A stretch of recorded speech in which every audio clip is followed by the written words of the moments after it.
देखिए, मैं इंग्लिश पढ़ने के लिए हमें सेंटेंस बनाना सबसे ज़्यादा ज़रूरी है। अगर हम सेंटेंस नहीं बनाते तो हम इंग्लिश नहीं पढ़ पाते हैं, अच्छे से हम बना ही नहीं पाते हैं। क्यों नहीं बना पाते हैं? क्योंकि अगर जैसे ही हमें सेंटेंस के विषय में पता हो कि इसके अंदर क्या क्या आता है, तब हम समझ जाते हैं कि हाँ, इंग्लिश बनाना ऐसे ही हम बना सकते हैं, इसको बनाने में कोई दिक्कत नहीं है। जैसे कि मैं कह रही हूँ अभी आप लोग को, देखो यहाँ पे एक सेंटेंस बना कि वह स्कूल मतलब जा रहा है, मतलब जा रहा है। अगर ये सेंटेंस ऐसे ये सेंटेंस है, क्या है, यही एक सेंटेंस है। अब इसके अंदर क्या क्या लगाया गया है, कैसे कैसे इसको बनाया गया है, इसी बारे में आप लोग को समझना है। क्या है इसके अंदर? ये कहता है कि he is going to school, he is going to school. ये हम सब ये सेंटेंस हम बना दिए, तैयार हो गया यहाँ पे। लेकिन अब इसके अंदर क्या क्या है, अब आपको ये भी पता है कि जैसे ही हम सेंटेंस बनाए हैं तो subject plus verb plus object, लेकिन ये सेंटेंस बनाने का स्ट्रक्चर है। लेकिन एक बात बताइए, जब तक से हम B1 B3 B2 जो भी नहीं डाले हैं, तो क्या हमें पता चलेगा कि ये कौन सा सेंटेंस है? नहीं, अभी ये ऐसे ही रहने देते हैं। अभी हम देखते हैं क्या हमें देखना है सेंटेंस के विषय में। जो सेंटेंस है इसको हम दो टाइप के बांट के पढ़ते हैं। पढ़ाई बहुत अच्छा चीज़ है, अगर जो समझ लिया तो ही पढ़ लिया, ठीक है। अब तो पहले यहाँ देखने के बाद आप लोग को जो बताऊंगी सो बताऊंगी। देखो, इसको दो टाइप से आप बांट दो। एक हो जाता है हमारा क्या चीज़, सब्जेक्ट, और दूसरा एक हमारा हो जाता है प्रेडिकेट। अब यही चीज़ देखना, क्या है सब्जेक्ट, क्या है प्रेडिकेट। हम जो सेंटेंस बनाए यहाँ पे, जो हमारा सेंटेंस से बना हुआ है, इसके अंदर क्या है सब्जेक्ट और क्या है प्रेडिकेट। तो जो हमारा ये देख रहे हो ही, ये क्या है, ये एक सब्जेक्ट है। क्या है? एक सब्जेक्ट है। और यहाँ से लेके यहाँ तक जो भी है, यहाँ पे इज गोइंग टू स्कूल, ये है हमारा प्रेडिकेट। अब सब्जेक्ट के अंदर कितने टाइप, अब इसको देखते हैं कि सब्जेक्ट हमारा जो है, यहाँ पे देखो, सब्जेक्ट वर्ब ऑब्जेक्ट तीन होते हैं। ये हम रूल बनाएंगे इसके अंदर। अब क्या क्या जोड़ना है, हेल्पिंग वर्ब क्या क्या, ये तो बताऊंगी आप लोग को। लेकिन फिलहाल में आप ये समझिए कि सब्जेक्ट के अंदर दो चीज़ें, एक सब्जेक्ट, एक होता, अरे सेंटेंस के अंदर दो चीज़ें, एक सब्जेक्ट, एक होता है प्रेडिकेट। प्रेडिकेट के अंदर कितनी चीज़, सब्जेक्ट के अंदर कितनी चीज़ होती है, कैसे हम सेंटेंस बनाते हैं परफेक्टली। अब सब्जेक्ट के अंदर हमारा दो चीज आता है, एक तो होता है सिंगुलर और दूसरा क्या होता है, प्लूरल। एक होता है सिंगुलर, एक होता है प्लूरल। अब ये सिंगुलर और प्लूरल होता क्या है? तो सिंगुलर कोई व्यक्ति है, व्यक्तियों के विषय में या किसी चीज के विषय में बात किया जाता है कि सिंगुलर कौन है, और प्लूरल मान लो ही, सी, इट, और जो नेम है, किसी का नाम हो, इंटू, चिंटू, पिंटू, अब जो भी है इसका नाम है, तो ही वह लड़का है और सी वह लड़की है, वह है लेकिन लड़की है, ये भी वह है। इट नॉन लिविंग यानी एनिमल के बारे में बात किया जा सकता है, नॉन लिविंग के बारे में। और यहाँ पे नेम, किसी के नाम के बारे में बात। प्लूरल क्या होता है, प्लूरल जैसे हो गया यू, वी, दे, ये सब क्या आते हैं, ये प्लूरल में आते हैं। अब कहोगे कि ये तो सब्जेक्ट है, सब्जेक्ट को हमने दो टाइप के बांट दिया, एक सिंगुलर एक प्लूरल हो गया। हमने प्रेडिकेट को अब हमें दो टाइप के बांटना है, एक होता है वर्ब, अब देखो यहीं पे मेन खेल आपका यहीं पे है, और एक होता है ऑब्जेक्ट। ठीक, ये होता है हमारा सब्जेक्ट है, देखना ध्यान से, ये सब्जेक्ट है, ये हमारा वर्ब है, ये हमारा ऑब्जेक्ट है। लेकिन हमने कहा कि सब्जेक्ट को आप दो टाइप से बांटो। क्यों? क्योंकि आपको कहाँ यस लगाना है, कहाँ यस लगाना है, कहाँ क्या चीज़ लगाना है, ये चीज़ आप समझ सकते हो। इसको बिना समझे आप सेंटेंस नहीं बना सकते हो, कितनी भी आप जोर कर लो।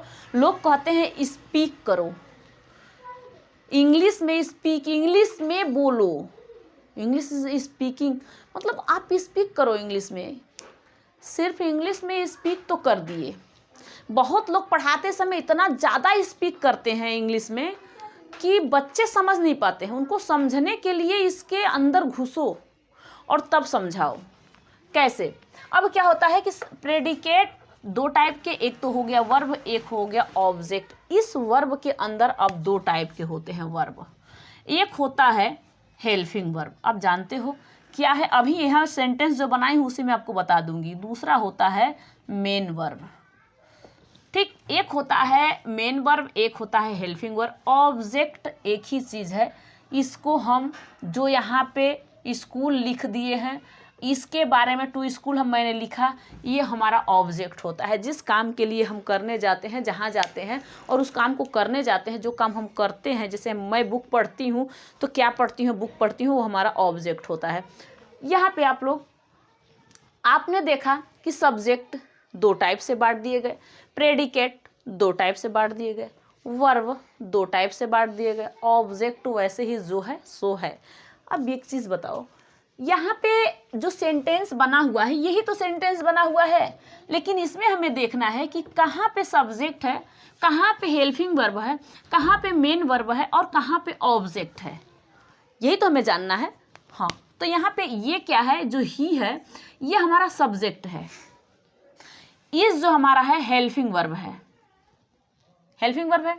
जो हमारा गोइंग है ये हमारा मेन वर्ब है, मेन वर्ब है। उसके बाद जो हमारा यहाँ पे टू स्कूल है ये क्या होता है, ये हमारा ऑब्जेक्ट होता है। समझ में आया? अब हमने क्या क्या चीज़ जाना था, सब्जेक्ट, वर्ब, ऑब्जेक्ट, लेकिन इसमें हेल्पिंग वर्ब और मेन वर्ब लग गया तो हम कहते हैं subject, helping verb, main verb, object. ये चारों हमने ये चीज़ समझ लिया। यहाँ पे हमारा आपने देख लिया कि subject, verb, object, helping verb, main verb और हमारा सिंगुलर और प्लूरल जो भी यहाँ पे है, आपने ये चीज़ देख लिया।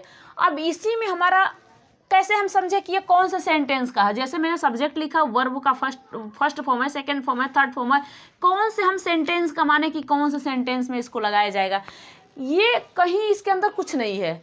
कहते हैं कि दुनिया सारी इसी के अंदर है, जो भी हमें पढ़ना है सब्जेक्ट, वर्ब और हमारा ऑब्जेक्ट, इसी के अंदर सारी दुनिया है। इससे बाहर कोई दुनिया है? हाँ, अभी भी है। क्यों है? क्योंकि हमने अभी हेल्पिंग वर्ब और मेन वर्ब इसमें जोड़ दिया, दुनिया तो आई बाहर। लेकिन हाँ, इसलिए बताया जाता है कि हमारा यही दुनिया है, इससे बाहर दुनिया नहीं है, कहीं दुनिया नहीं है इसके बाहर, क्योंकि हमारा स्ट्रक्चर यही बन जाता है कि subject plus verb plus object, ये हमारा स्ट्रक्चर बन जाता है कि हमें सब सेंटेंस बनाने के लिए सिर्फ इतने चीज़ों की ज़रूरत है, इसके अलावा किसी चीज़ की ज़रूरत नहीं है। अब हमारा वर्ब कितने टाइप के होते हैं ये भी देख लो। एक हमारा ये क्या है, वर्ब, ये हमारा 5 टाइप के होता है। एक तो फर्स्ट फॉर्म, वर्ब का first form, second form, third form, fourth form और फिफ्थ फॉर्म। वर्ब का फर्स्ट फॉर्म, वर्ब का सेकेंड फॉर्म, वर्ब का थर्ड, फोर्थ, फिफ्थ। ये समझ में आया? अब इसमें क्या कहता है कि ये तो आ गया वर्ब का फर्स्ट फॉर्म जो होता है, ये प्रेजेंट के लिए होता है, या और ये फ्यूचर भी प्रेजेंट, अरे यहाँ पे वर्ब का फिफ्थ फॉर्म भी प्रेजेंट के लिए होता है, प्रेजेंट के लिए। लेकिन दोनों कैसे प्रेजेंट के लिए हो सकते हैं? हाँ, हो सकता है। क्यों? क्योंकि यहाँ पे आपने इसको प्लूरल में कर दिया है और इसको सिंगुलर में, जहाँ पे यस या यस लगाया जाता है, ये चीज़ वहीं पे यूज़ होता है। अगर मैं कह दूं कि यहाँ पे सब्जेक्ट, वर्ब और ऑब्जेक्ट है, ये पता नहीं है कि कौन सा सेंटेंस का है, लेकिन हमें बनाने के लिए सब्जेक्ट प्लस वर्ब का फर्स्ट फॉर्म और उसके बाद वर्ब का फिफ्थ फॉर्म प्लस ऑब्जेक्ट अगर लगा देते हैं तो ये हम समझ लेते हैं कि प्रेजेंट इंडिफिनिट सेंटेंस का है। अभी प्रेजेंट टेंस के बारे में आप लोग को बताऊंगी, सिर्फ मैं आप लोग को यही चीज़ बता रही हूँ, इतना समझ लो पहले। तो हमने क्या चीज़ पढ़ा, अब ये आ जाता है वर्ब का जो सेकेंड फॉर्म है, ये कहते हैं पास्ट, और वर्ब का थर्ड फॉर्म है, इसे कहते हैं परफेक्ट। इसके बाद हम कहते हैं वर्ब का जो फोर्थ फॉर्म है, इसे कहते हैं कॉन्टिन्यूस। एक बात बताइए, कहाँ यहीं पे फ्यूचर कहीं दिख रहा है आपको? बिल्कुल फ्यूचर नहीं दिख रहा है, क्योंकि प्रेजेंट ही पास्ट इसमें दिख रहा है, परफेक्ट और कॉन्टिन्यूस दिख रहा है, लेकिन कहीं भी फ्यूचर नहीं दिख रहा है। क्योंकि अगर हम इसके साथ will be, will have been जो भी लगाएंगे तभी हमें पता चलेगा कि कौन से फ्यूचर, कहाँ यहाँ पे फ्यूचर है।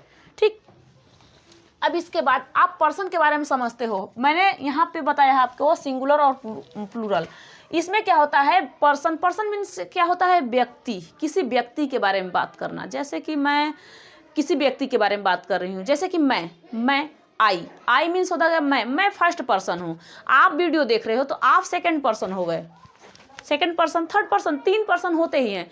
आई, उसके बाद यू और ही, जो देखने वाला, जो जिसके बारे में हम बात करते हैं। जैसे कि मैं इस लड़के के बारे में बात कर रही हूँ कि वो लड़का स्कूल जाता है, जो यहाँ पे वह है तो वह लड़का ही होगा, क्योंकि ही लगा है तो वह लड़का है। अगर ये स्कूल जाने का काम करता है तो वह लड़का है। मैं इसके बारे में बात कर रही हूँ, वो भी आपसे बात कर रही हूँ।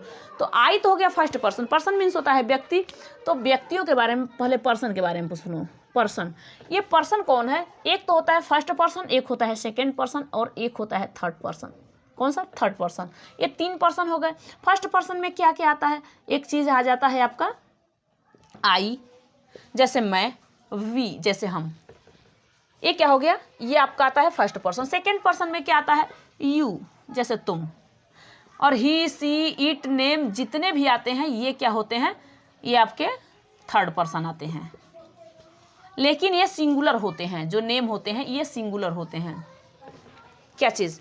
आपने पर्सन देखा, आपने सेंटेंस देखा, आपने वर्ब देखा, आपने इतनी चीज़ देख लिया, सेंटेंस बनाने का रूल भी देख लिया, लेकिन आप इसमें प्रेजेंट, पास्ट, फ्यूचर, टेंस के बारे में नहीं देखा। मैं सिर्फ आज आप लोगों को ये सेंटेंस के विषय में बता रही हूँ, इसलिए सेंटेंस के विषय में बताते हुए मैं आप लोग को इतनी चीज़ बता दी हूँ कि कौन सेंटेंस के अंदर क्या आता है? सब्जेक्ट आता है, प्रेडिकेट आता है।